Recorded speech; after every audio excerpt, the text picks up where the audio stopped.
Alors moi j'aimerais juste vous dire que tout ça n'est qu'un plan de la part de monsieur Emmanuel Macron et de sa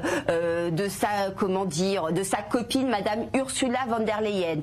Au lieu de reconnaître que l'Ukraine qui n'a pas respecté les accords de Minsk, je vous rappellerai juste les propos d'Angela Merkel et de François Hollande qui ont bien dit que les accords de Minsk étaient juste là pour permettre à l'Ukraine de se réarmer. Aujourd'hui ils prouvent quoi? Qu'ils ne veulent pas la paix. Pourquoi ils ne veulent pas la paix? Il n'y a qu'un but dans tout ça et justement on a été confisqué de tout ce débat pendant les élections européennes. Le but c'est quoi? C'est d'avoir une Europe fédérale, voilà, comme ils le souhaitent depuis toujours, c'est-à-dire que chaque nation perde sa souveraineté au profit de quelqu'un comme madame von der Leyen qui a été élue par personne.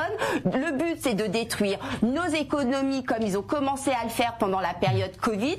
Ils continuent aujourd'hui avec l'Ukraine, ils détruisent notre agriculture, ils dépensent des milliards et des milliards pour une guerre qui aurait pu être enfin arrêtée. Ils ne veulent pas. Leur but c'est de nous détruire les nations, d'imposer cette union fédérale parce que Emmanuel Macron a déjà un plan de carrière grandiose, c'est-à-dire devenir le président de l'Europe. Eh bien je vous le dis aujourd'hui, nous les Français, on ne le laissera pas faire. Et si l'opposition en carton qui est incapable de se manifester à l'Assemblée nationale, nous descendrons dans la rue pour que nous n'envoyions pas nos enfants, nos maris à la guerre pour un pays qui est corrompu et en plus de ça antisémite. Allez, un plaidoyer. On est le pays le plus endetté, mais qu'aujourd'hui, non mais j'aimerais quand même le préciser au cas où vous n'êtes pas au courant. Aujourd'hui, le narratif, on a ce narratif depuis plusieurs mois.